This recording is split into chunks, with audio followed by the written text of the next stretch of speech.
Om Sthapakaya cha dharmasya sarvadharmaswarupine avatar varisthaya Ramakrishnaya te namah. So today our topic is something closely related to spiritual life, that is pitfalls in spiritual life. So the topic may sound a bit abstract, but when we take a close look at it, we find that it is something that we are experiencing every day in our life. Just imagine, suppose our mind always cooperates with what we want to do. There's no conflict between what we sincerely, earnestly want to do for our own goods and what our mind prompts us to do.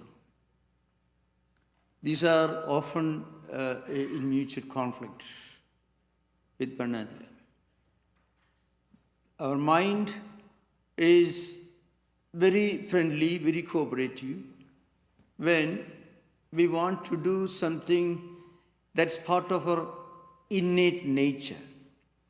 So before going further, I shall try to give a brief analysis of the structure of the human mind in yoga psychology, which is closely related to spiritual psychology.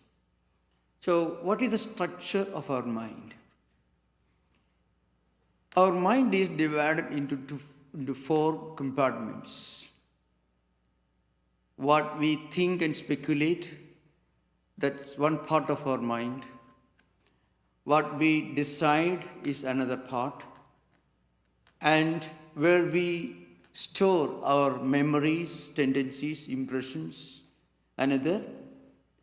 And our identification with what we do or speak or think, the fourth one. Mana, buddhi, chitta, ahankara. Mind, intellect, the mental memory system, and the sense of identification. These are four elements that constitute the totality of human mind. If we can understand this, we can resolve this conflict, the mutual mismatch between what we sincerely want to do and what our mind is willing to do. It's not always the same. When our mind is friendly with ourselves, then our mind is fully willing to cooperate. When our mind is not willing to cooperate, my mind is not friendly with us, then it is unwilling. It becomes hostile. So how to turn our own mind into a best friend?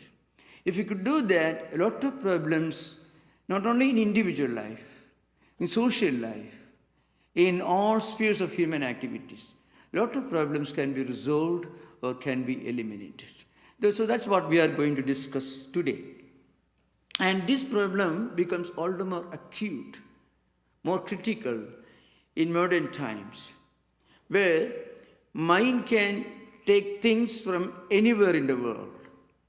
So mind actually also needs food. This is the body needs food.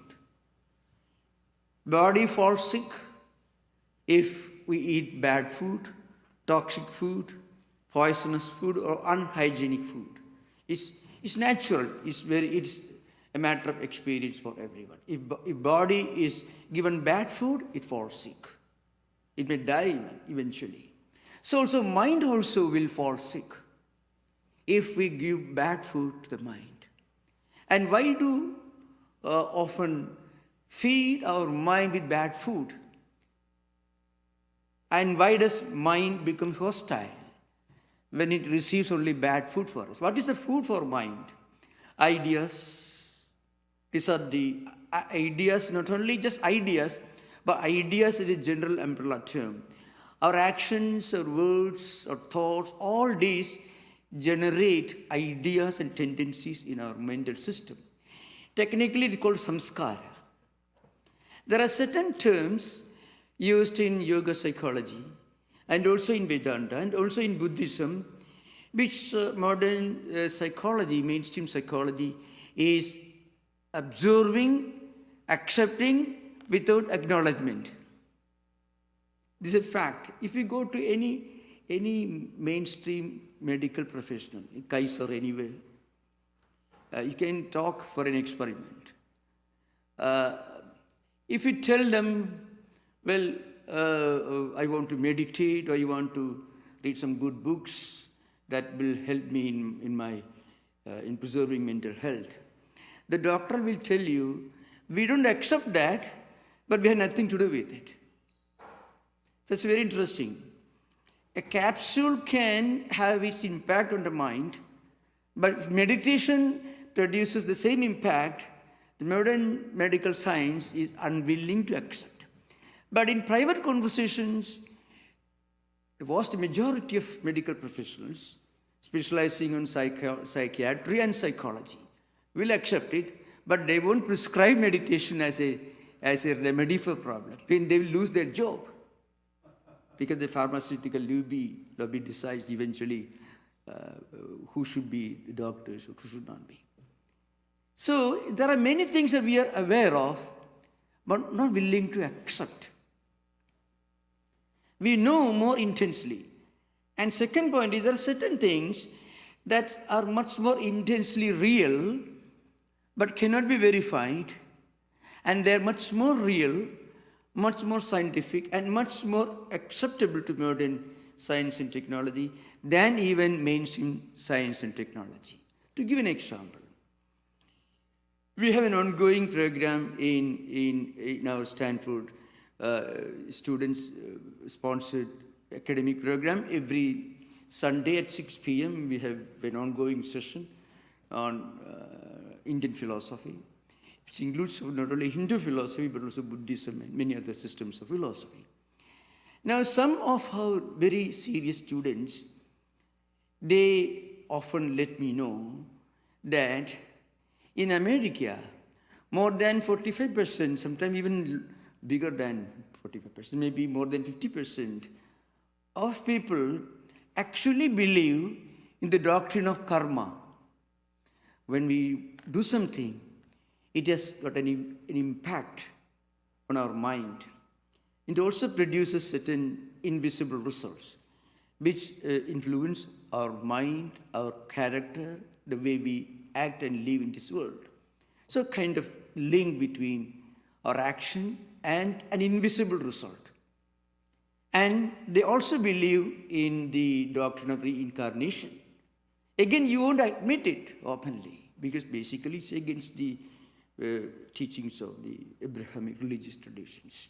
So, but people do understand, they accept, and they actually even use in their everyday language, your karma was bad, so you did not get parking, Now, how does this, it becomes almost an idiom in modern American English, karma. Why does it become? Because it's a fact that everyone believes in, but not willing to accept. What it means is, whatever we do will produce a result, and that's a food that we give to our mind. Now, as I mentioned earlier, bad food makes you fall sick physically. Bad mental food causes mental sickness. So how to remove this problem? To give medicine to mind, just as we give medicine to body. And also take care of your diet for the mind, just as we take care of the diet of the body. Now the question arises, what is the right food for the mind? We all know prayers, meditations, contemplations, all these are important elements of food for the mind. I read somewhere in an article that during the Soviet Union's period, they had a constitution in Soviet Union where the state should take care of the spiritual welfare of society, which means enough parks, enough sports facilities, relaxation, which is what they consider spiritual welfare society. But that's not what we mean by spiritual welfare. Spiritual welfare actually means taking care of the mind, because mind is linked to spirituality. We enter spirituality through mind. This is very important. So the first step is to give good food to the mind. And before that, we should stop feeding the mind with poisonous food. In modern times, the biggest challenge is when we sit in our own private rooms without going anywhere, we open the computer, iPhone, we are actually feeding our mind with some kind of food, and very often with bad food. There is no physical effort involved. In earlier time, you had to travel hundreds of miles, thousands of miles to go to a place to do things which may be undesirable. But today, we can sit in our own room, and at a click of the button, we can feed our mind with plenty of junk food. Internet, YouTube, all these things are important. Now, many agnostics will tell you, those who are opposed to anything other than empirical world, empirical experience, they will tell you, well, for anxiety problems, why don't you take medicine? Why don't you go and relax? A good place where you can have a good time. That's one way of solving the problems. But the point is, you're carrying the same mind to wherever we go. So very often the agnostics do not have a better alternative to offer. So in this context, we are going to discuss a few things about certain aspects of spiritual psychology. So one thing to remember, that is, actually our mind has got two streams. One stream moving the right direction, another stream moving the wrong direction. This is according to Patanjali. But going beyond that, there is, on the one side, at a superficial level, the mind that is daily involved in our everyday activities. You go to school, you go to university, you go for shopping, and you go through all these everyday experiences. That's one kind of mind, one kind of human personality. There is another human personality, which is hidden, which is always constantly trying to evolve to higher and higher levels of wisdom and spirituality. So when we don't allow our mind to have good food and feed our mind with toxic junk food, we are actually blocking its progress and evolution. To give an example, you can trust yourself. Suppose tomorrow you take a decision, tomorrow onwards you will meditate. Or you will start engaging in some good activities, unselfish activities.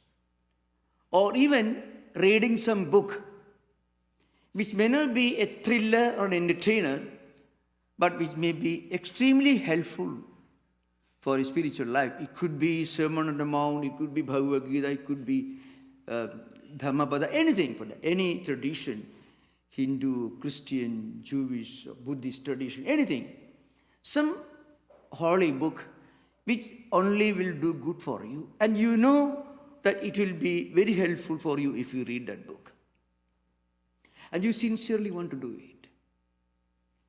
And it's just like trying to meditate, like trying to read a good book. You find your mind will have an inner conviction, this is something I ought to do. But then when you try to do, another part of the mind says no. Go and switch on the TV or read some entertaining book, some thriller. Because when we read books which are natural worldly tendencies prompt us to do, we have no resistance. So people don't want resistance. People want to flow according to the current, to move according to the current. That's why when you open the TV and watch a movie thriller, no resistance for the mind. Or when we do something much worse, mind is very happy. But no, I won't do that. Instead, I will read a good book from the library, or I'll start meditation, or I will engage or go to some lecture programs where there is no thriller, no entertainment, some higher ideas are being discussed. I won't go there because that doesn't entertain you. Because mind wants to be entertained. That mind is the everyday experience, everyday life mind. The mind that is part of our everyday life. The other mind which wants to evolve, which wants to connect itself with some spiritual ideal, not worldly enjoyments, which moves away from worldly enjoyments to some spiritual ideas. So you find two personalities. This you can find, this could be a matter of experience for everyone in any sphere of life, because every human being has these two conflicting mental streams, the positive and the negative. When the positive stream is stronger, mind is friendly, mind will cooperate with us. But the negative streams are stronger, mind will not cooperate, it becomes hostile. It's an unfriendly mind. Friendly when you open the TV, unfriendly when you try to meditate. It is friendly when you do something which may not be good for us. But unfriendly when you actually do something, try to do something which is actually good for us, better for us, means spiritually otherwise. Students preparing for examinations. It's a part of student psychology, especially advanced stages. They've had intense desire to do well in examinations. But during that time, they want to read something other than textbook meant for examinations, unless there is intense pressure. But intense pressure is very dangerous. When we put too much of pressure on our mind forcing our mind to do something which is actually not happy with. Like a spring, you relax a spring, it implodes. It actually reacts. That's why after a long, big musical concert, the musician has to drink or take drugs. Those who exert too much, too intensely with their mind, it's like a spring that you press down heavily. When you relax, it immediately wants to let up the steam, and they find solution, they find consolation in drugs, alcohol, and even much worse things. So how to turn our mind into a good friend, a good philosopher, a good guide for us? Mind has a tendency to move and to express itself in whatever way possible.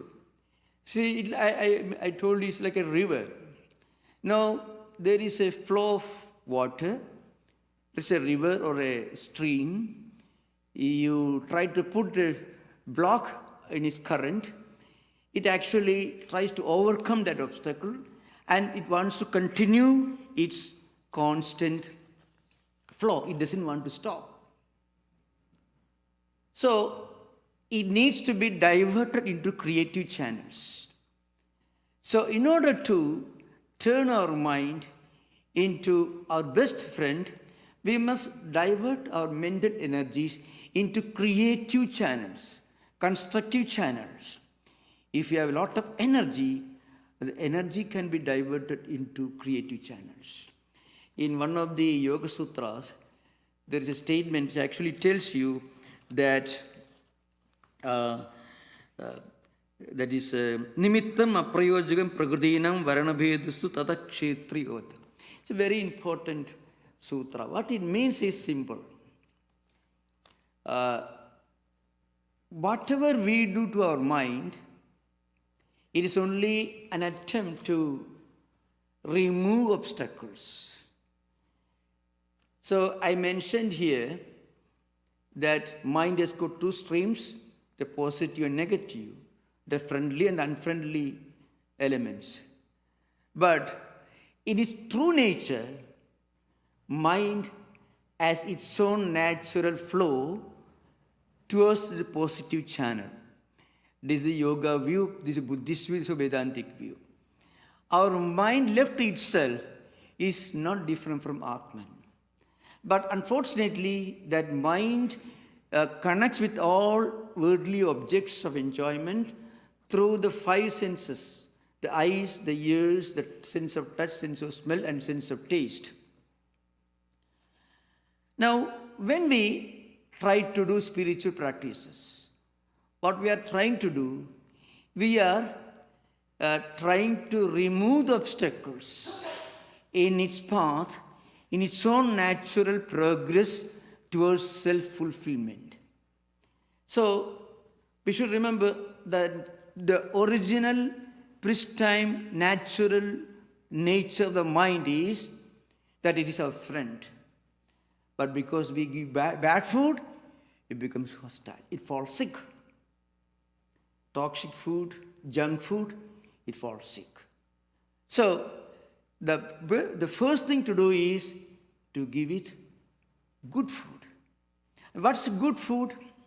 The easiest way to feed our mind with good food is to do something constructive and creative.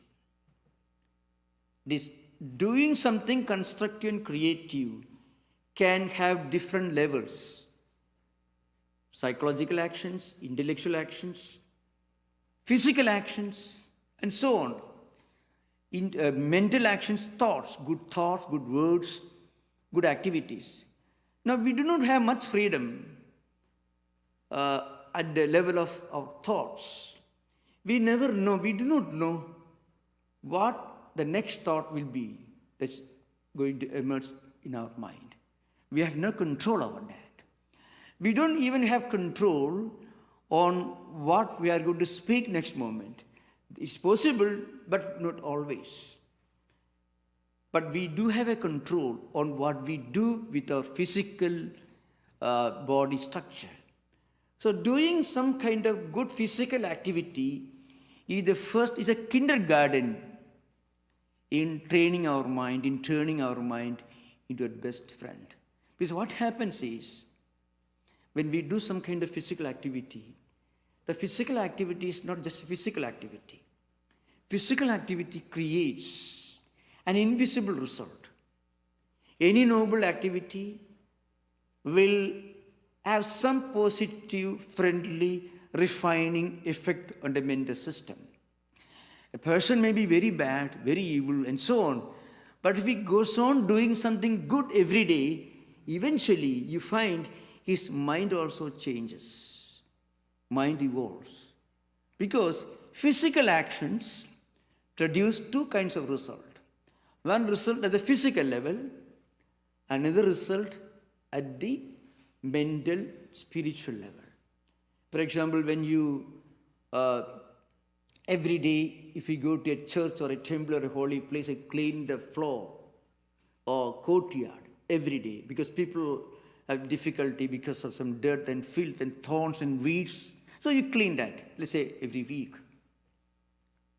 Or you draw a check for $100 to help a person, help people suffering from natural calamities in some far-off countries. People don't know you, and your charity is not going to be published anywhere.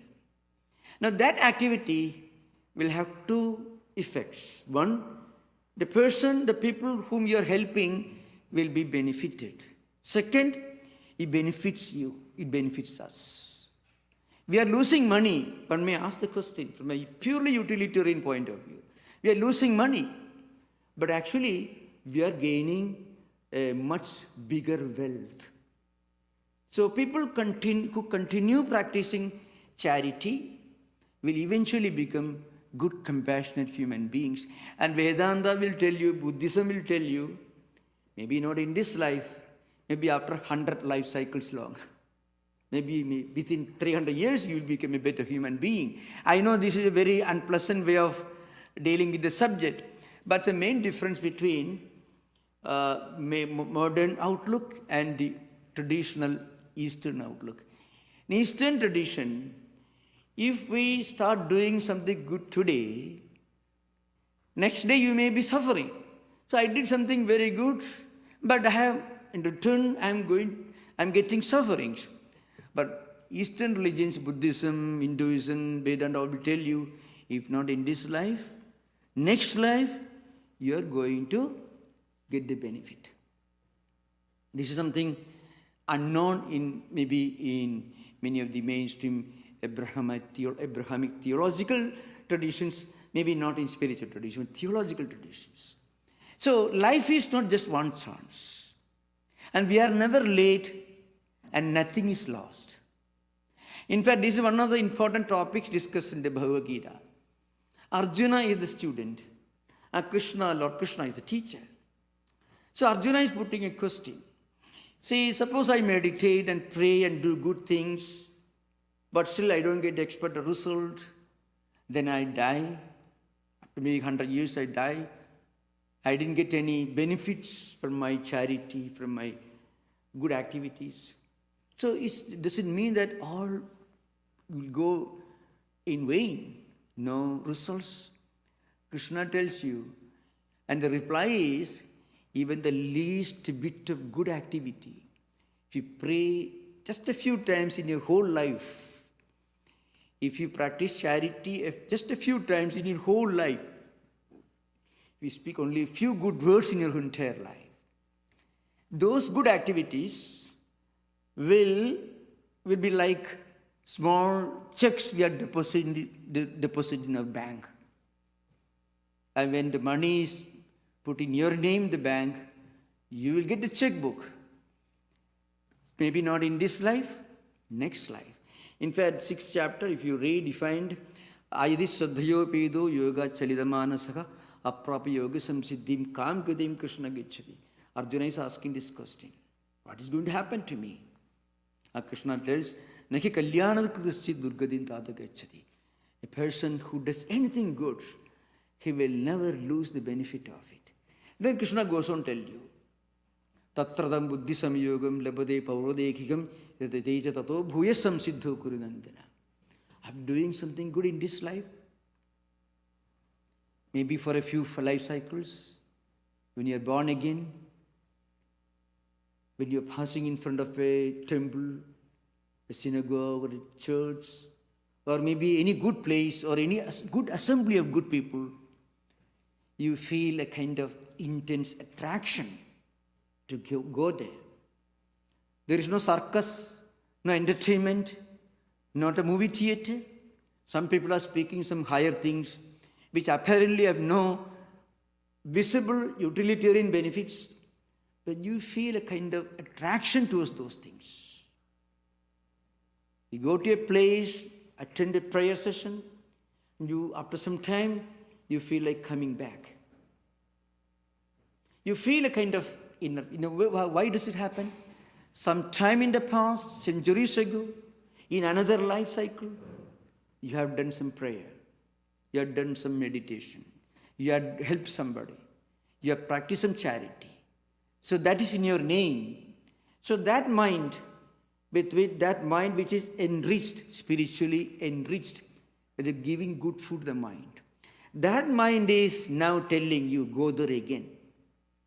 If anyone feels a terrible disturbance where a good music program is going on, spiritually elevating music, not the other kind of music, spiritually elevating music, or some spiritual topics are being discussed, or some meditation session, prayer session is discussed. If anyone feels, oh, I want to be away from here, it means his mind has zero account of good activities coming from the past. The bank account is zero. The bank account is raised, you feel like coming back again. So give the story. I cannot explain this phenomenon more intensely and more with greater clarity than by narrating the life of one of the greatest of Sri Ramakrishna's household disciples, Mahendranath Gupta. How he could transcend his pitfalls in his life. Pitfalls, spiritual tragedies, material tragedies, poverty, and even his decision to commit suicide. This gentleman, young, he was a highly cultured celebrity, some kind of one of the top intellectuals of the city of Calcutta. Remember, in the later half of 19th century, he was well versed in Bible. He was of course traditional Hindu, well versed in Hindu scriptures, and he was highly respected. Many of Sri Ramakrishna's own monastic disciples were his students. So such a highly elevated person. But he had a problem. What is the problem? His house was, those were the days when people were living in joint household system. Under the same roof, there will be 3 generations staying. Grandparents, their parents, and their parents. So they'll live out staying together. The same roof. And he was a highly educated man, cultured man, refined man, very great devotee. But even he felt life is meaningless. Because a lot of quarrels and problems in his own household. And so one day he leaves his home about 10:30 at night. And remember, I'm going to tell you the story of a man, but for whom today we will not be reading the Gospel of Sri Ramakrishna. The Gospel of Sri Ramakrishna is a creation of a man who actually went to commit suicide. He was, he turned these pitfalls into a blessing. That's what the story we are going to narrate. So this man left his home, apparently wanted to commit suicide. He later narrates in his own autobiography. His wife accompanied him. They went round the city in a hackney carriage. And finally they reached the house of his friend, close friend. The friend was not amused when the gentleman, accompanied by his wife, showed up in the middle of night and wanted to stay there. The friend closed the door in front of him. So he left. I mean, the friend didn't do it physically, but he made it clear to him that he was not welcome. So he left that place, and then again he started moving around the city. Finally, he reached the home of his own nephew, Siddheshwara Majunda. And he stayed there for 2-3 days. And one day, his nephew asked him, this man was looking for a solution to a problem. Remember, he was not an ignorant person. He was a highly educated man. He has got all the resources of a well-educated person. Highly educated. He knew Bible, he knew Hindu scriptures so well, and he was a man of great reputation, actually. A celebrated headmaster in the later half of 19th century in India was almost some kind of an undisputed moral and spiritual guide of the entire community in the local area. That's what they used to look upon, headmasters in the later half of 19th century. So this man was staying in the house of his nephew. The nephew asked him, are you interested? There is a Paramahamsa, a monk, a mystic living in the nearby temple, the Dakshineshwar. Are you interested in going and seeing him? He said, okay. Next day he went, and he looked inside. He was going around. Finally, he reached the room where Sri Ramakrishna was living. He had just one look, and then he had a short introduction. He went away, but he felt like coming back again to see Sri Ramakrishna. And then he could not help coming back again and again every week ever since that first visit. Because he felt a kind of intense attraction. How did this happen? This gentleman must have done a lot of meditation, a lot of spiritual sadhana, spiritual practices, disciplines in his previous life. So when our mind has got a huge store of good samskaras, good intentions, good tendencies, then we feel at home when we go to a good place. When our mind has an empty bank account in terms of good samskaras, you feel a kind of terrible disturbance. These people are talking about God and spirituality. Well, I feel terribly disturbed. I should rather go to some place where, the thriller, what do you call this, all these thriller movies are being played. Terminator 1, they'll be happy to watch it. They'll forget themselves. Because that's a very wonderful place. They feel at home. Because the spiritual bank account is empty. There is no checkbook. On the other hand, if we have got a good samskaras in our bank account, we feel at home in a good place where spiritual topics are being discussed. So the first step in turning our mind into a friend, removing this hostility of our own mind towards ourselves, is to start doing something good at a physical level.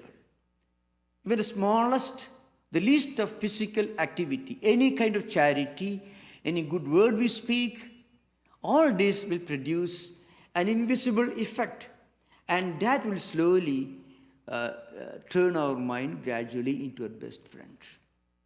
So that's why Lord Krishna says, Tatradam Buddhism Yogam Labhade Paurodekikam. Buddhism Yoga means you're walking in front of the temple or any holy place.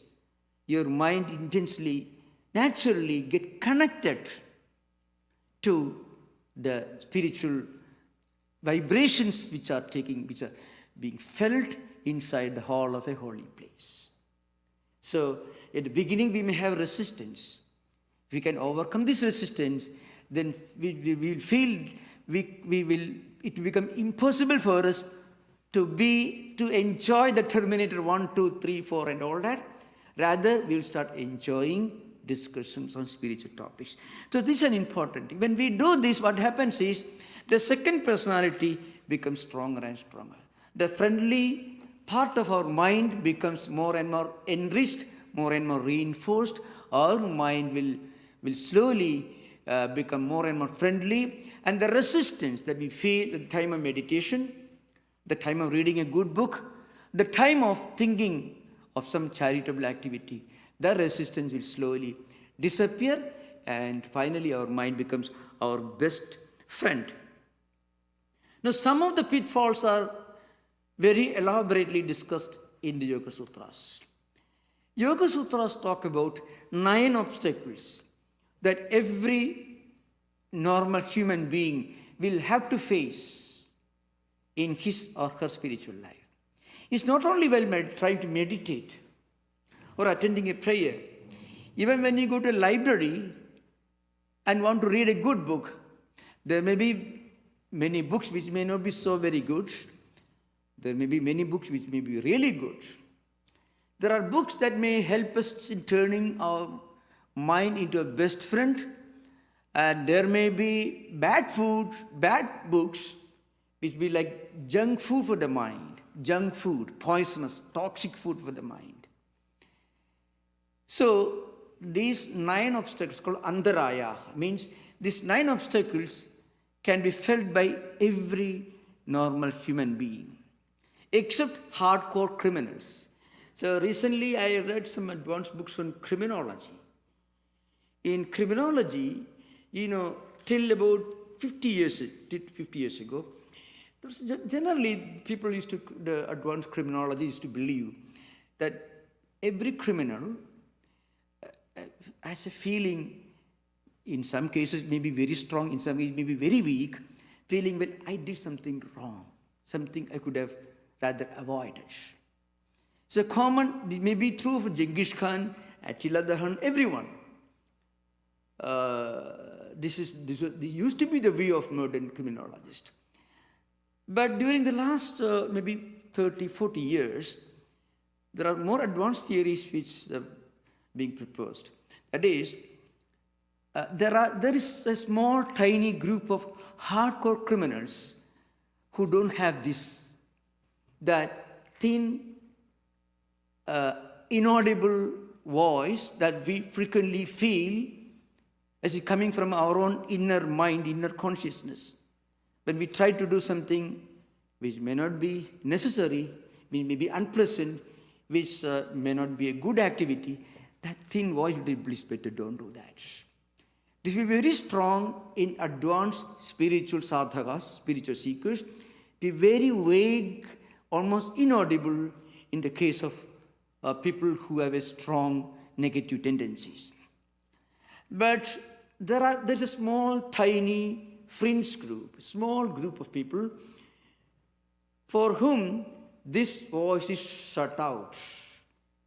That's because of hardcore indoctrination on the basis of some very unpleasant, undesirable religious teachings, which I'm not going to discuss right now on this platform. So for all normal human beings, there will be this inner voice coming from within, which will warn you, better don't do that. That's true for all normal human beings. So these obstacles, which are outlined here, are linked to this inner voice. It's called Vyadhi, Sthana, Samsaya, Pramada, Alasya, Aviradi, Prandi Darsana, Alabdha Bhumigatva, Anavasthitattvani, Chikta Vikshepaka, Te Antarayaha. These are the 9 obstacles, Antarayas, means psychological obstacles in our life. Not only spiritual life, in any part of our life. One is physical disease, which is understandable, which is curable. Then psychological problems, like, mostly lead to extreme likes and dislikes and prejudices, which also can be understood. And then self-doubt. I mean, a kind of indecisiveness, not being able to take a decision. Then some carelessness, then laziness, and then again not being able to get rid of worldly tendencies, and again delusions, bhranti darshana, and hallucination, wrong ideas, and again a feeling, well, I'm not making any progress, and also instability. These are the problems. Now the point is, all these problems can be overcome if we start doing if we start engaging ourselves in some good activity. Irrespective of all these problems, we need not read this sutra every day and then analyze how to get rid of these problems. Instead of doing all these, if we can physically engage in some good activity, you find it will slowly turn our mind into a best friend. First, it clears off a lot of dirt, filth, and cobwebs in our mental system. One visible, easily demonstrable sign of any good activity is when we do something, we feel a kind of inner satisfaction, contentment. I gave the example earlier. You send a $100 donation to people suffering from natural calamities 3,000 miles away, 10,000 miles away. They don't know you are helping them, and you don't get any publicity, but your mind feels, well, I've done something worthwhile. You know why all these big corporations, CEOs, captains of industry, when they die, or before they death even, they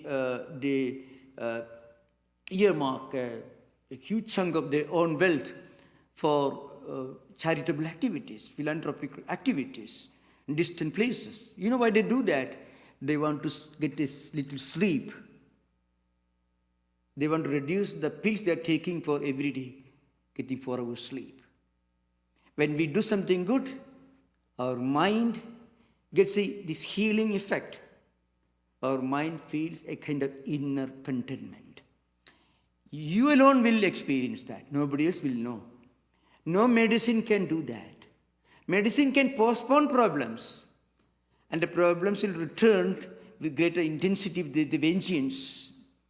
But when we do this, It has a permanent healing effect on the mind. I can give the example. You know why many of our devotees are coming on Sundays, celebrations here?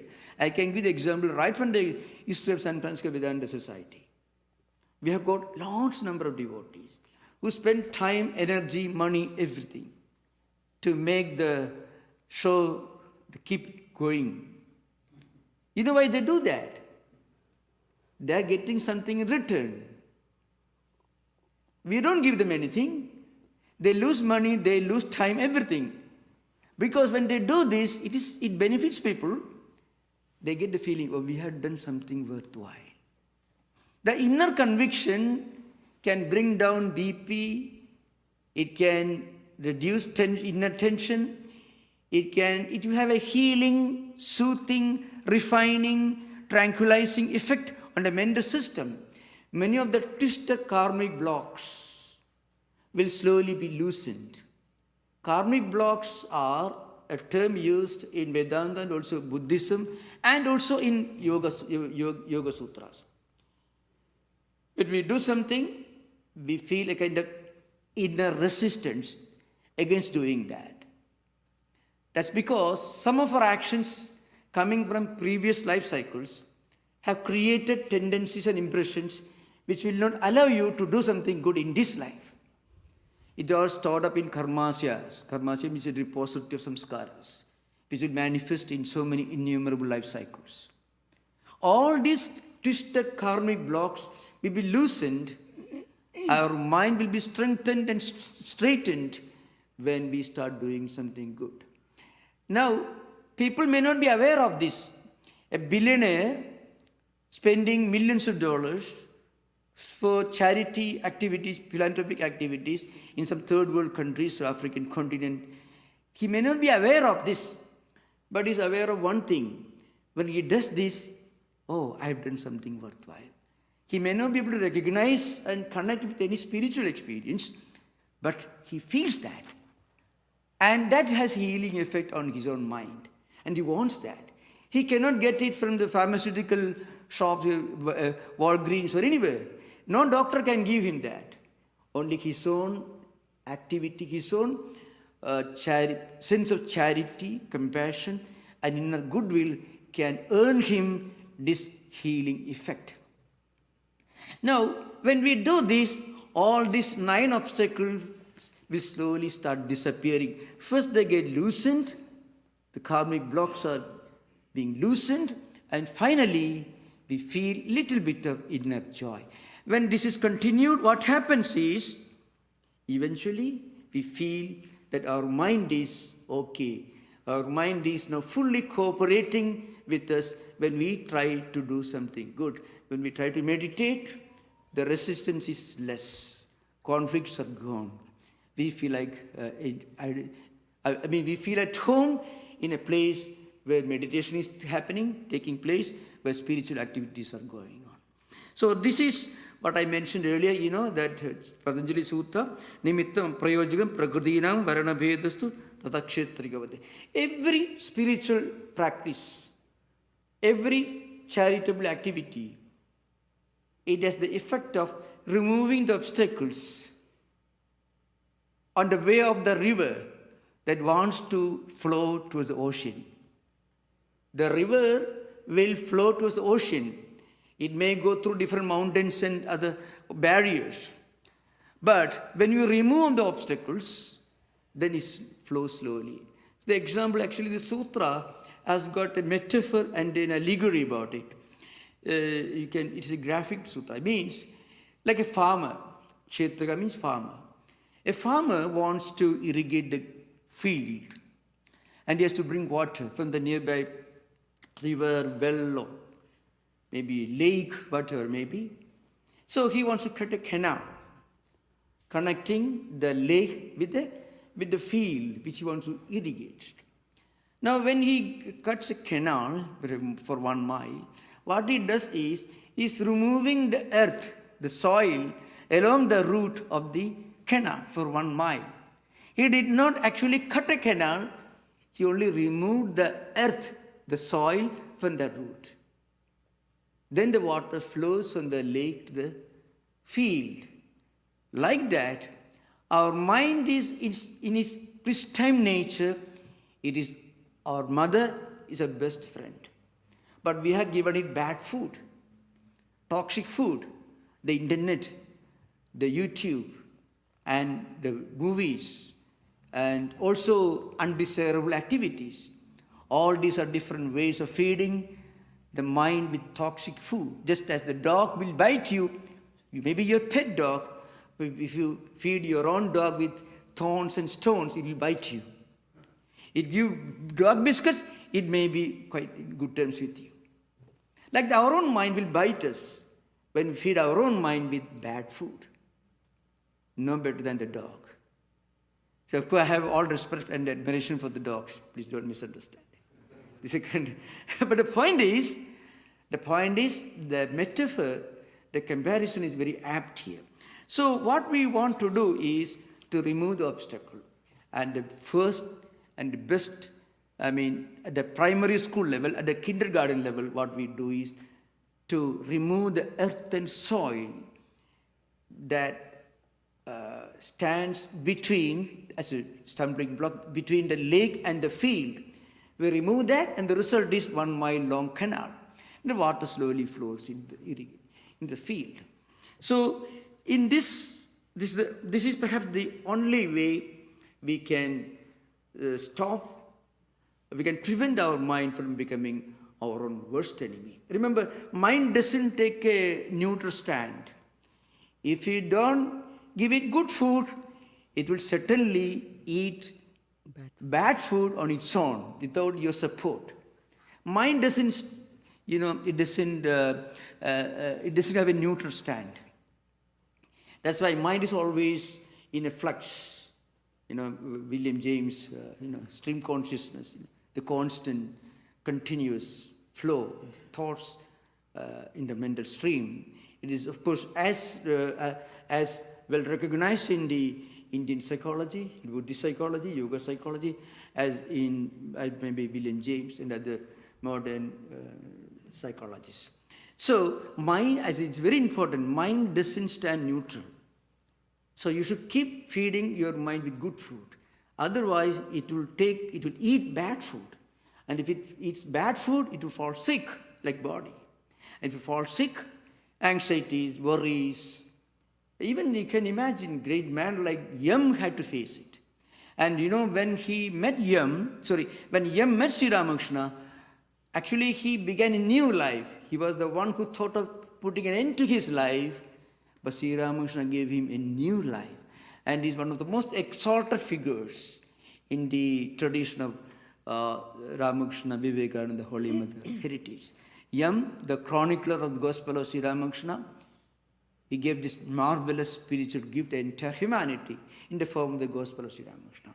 But for him, many of Sri Ramakrishna's teachings, if not most of his teachings, would have remained unknown to humanity. So this can happen to anyone. In fact, that's why in Shankaracharya, in one of his well-known books, Viveka Chudamani, he says, Shabdadivi Panjabireva Panja, Panjatamapu Suguna Badhaga, Kuranga Madanka Padagaminaha, Brungaha, Nara Panjabi Ranjidakim.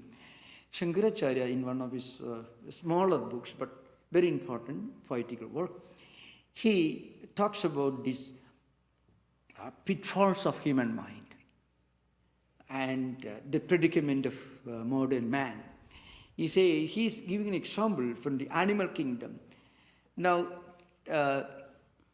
5 members from the animal kingdom are taken here. Kuranga, Madanga, Padanga, Meena, Bringa means. So, how different animals are caught or trapped by different sensory objects, the desire for sensory enjoyments. First, the deer. Now, deers are caught because the hunter will play some primitive musical organ, and hearing this music, the deer which are hiding inside some bushes will come out and will be shot and killed by the hunter in ancient times. Then, so the sense of hearing becomes the cause of his death and destruction. Then elephant. Elephants, they move in groups. They touch each other because baby elephants will be protected by the mother elephants. That's how they move in herds. So, but what happens, they touch each other.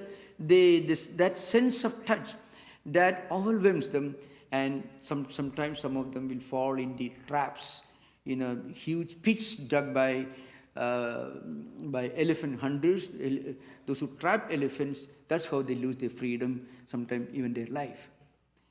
And then certain flies who move in the flower gardens, they are also caught because they are attracted by the sweet smell of the flowers, the sense of smell. And then some other insects will go and catch and kill them. This happens frequently in the flower gardens. Then, of course, there is the fish. Fish eats the bait. The fisherman put a bait in the hook, and that's how they are caught and killed. Kuranga, Madanga, Padanga, Meena, Bringa, and again some other creatures. They're also caught by the sensory organs. So what it means is, it may be smell, it may be taste, it may be sense of hearing or sense of seeing. All these five senses become traps for everyone. Then Shankaracharya says, Nara Panjabhi Ranjidakim. Each of these animals becomes prey. They lose their life, they lose their freedom because of their attraction for certain worldly objects. The mind connects with those worldly objects through the sense of touch, sense of smell, sense of hearing, and so on. But human being's condition is more pathetic because all the time, every minute, every second, all the five senses are operating. Mind is connected to all the visual objects of enjoyment through all these five senses.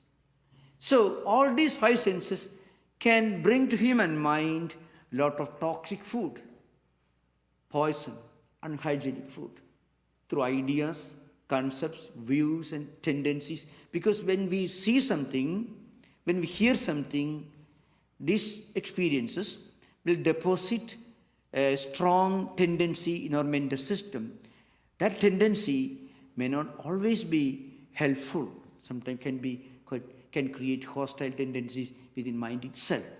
So in order to transcend, in order to neutralize these tendencies, we should focus on doing something good. And when we start doing something good at a physical level, any kind of activity, that's a beginning. Slowly we'll be able to engage in some higher activities at the intellectual level, the mental level, and so on. But that's why Yoga Sutra itself says in Kriya Yoga, any kind of meaningful, noble activity, the physical level, verbal level, intellectual level, mental level, a good thought, a good deed, a good word, all these are different ways of feeding our mind with hygienic food, spiritual food. And that will have gradually the effect of turning our mind into our best friend, a mind that will cooperate with us when we try to do something that we know to be very well to be for our own good. But on the other hand, if we don't make a positive effort to feed our mind with good food, mind will choose its own junk food. And then mind will fall sick. This sickness can manifest in depression, anxieties, worries. You can find in it's a big problem in modern times. You're anxious, you're fearful, but you don't know what makes you anxious. If you have a job, if you don't have a job, you're anxious. That anxiety can be solved if you get a job. If you're poor, if you don't have enough money, you make money, the problem is solved. If you are fearful because you have some job insecurity. But if you get a good, stable job, that problem is gone. But suppose we become anxious and fearful, but we don't know why. That is a much more dangerous situation. This new diseases emerging in many parts of the world, and the difficulty is this disease has no solution at the mental level. Psychological problems have no solution at the psychological level. Psychological problems have solution only at the spiritual level. So mind and psyche should be linked and connected to spiritual values. That's the only way of turning our mind into our own friend. If we don't try to turn our mind into a friend, mind will eventually become our enemy, because it cannot keep quiet.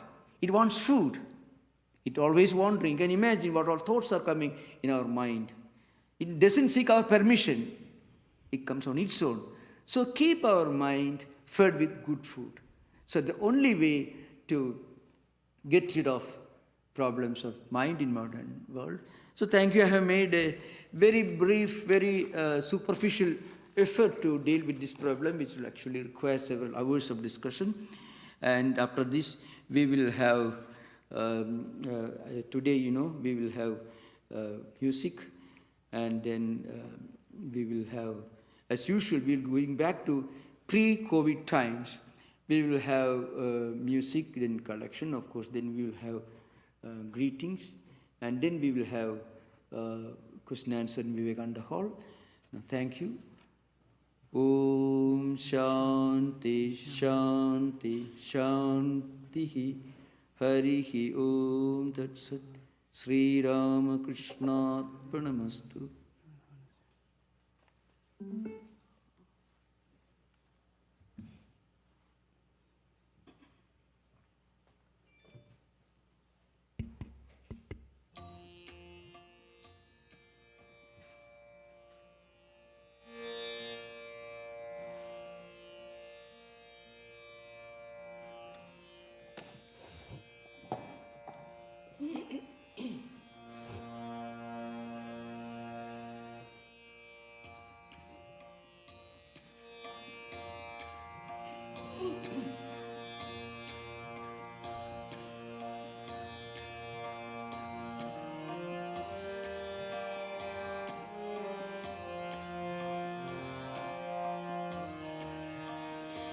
এসো প্রাণ ভরণ দৈন্য হরণ হে, এসো প্রাণ ভরণ দৈন্য হরণ হে,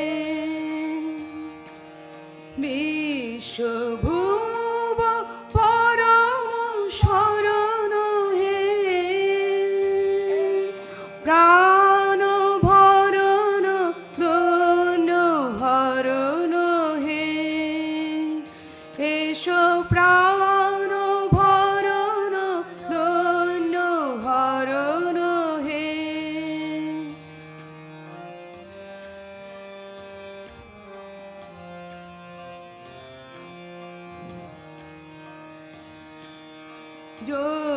জ্যোতিপূর্ণ কর হে গগন, সুধা গন্ধে ভর হে পবন, জ্যোতিপূর্ণ কর হে গগন, সুধা গন্ধে ভর হে পবন,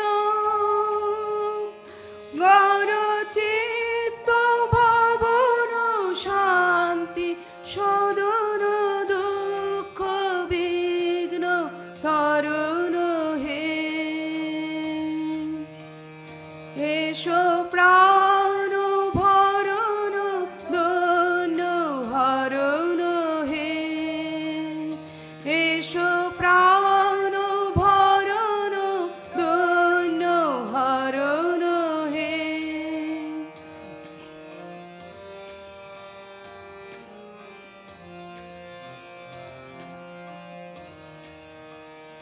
তব কৃপা করুণা কণিকা করো হে দান, অন্তর হোক অক্ষয় সুখে চির সম্পদবান,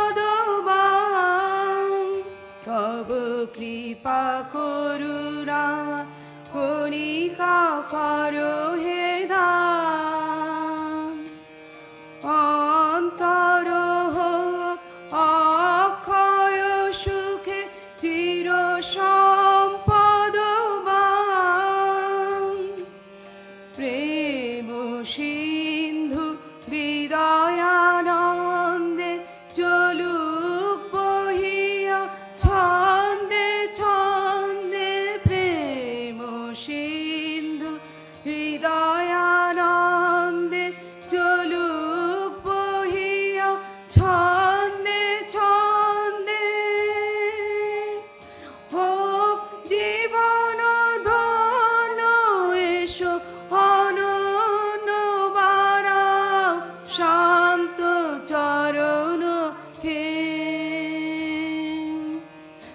এসো প্রাণ ভরণ দন্য হরণ হে এসো প্রাণ ভরণ দন্য হরণ হে বিশ্বভুব পরম শরণ হে যো প্রাণ ভরণ দন্য হরণ হে এসো প্রাণ ভরণ দন্য হরণ হে এসো প্রাণ ভরণ দন্য হরণ হে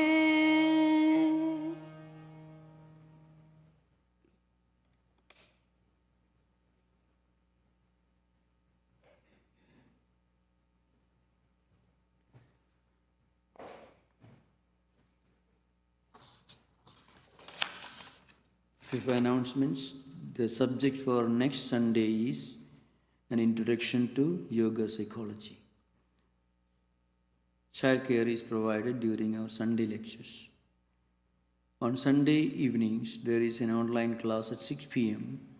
on the foundational text of Indian philosophy. The Zoom and YouTube links are available on our website homepage as well as in the monthly email bulletin. The foundational text of Indian philosophy at 6 p.m. is an online class. The Zoom and YouTube links are available on our website homepage.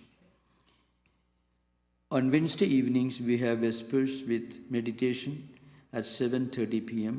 in this auditorium. On Friday evenings, there is a scripture class at the Old Temple at 7:30 p.m. Please use the auditorium entrance on Filbert Street. The current text for study is the Bhagavad Gita. The class is also streamed, so Friday evening 7:30 p.m. in the Old Temple. You and your friends are cordially invited to attend all of our services. After the lecture, there will be a question and answer session in Vivekananda Hall, and all are welcome. And you are most welcome to come forward, those who are interested, and greet speaker. Thank you. Namaskar.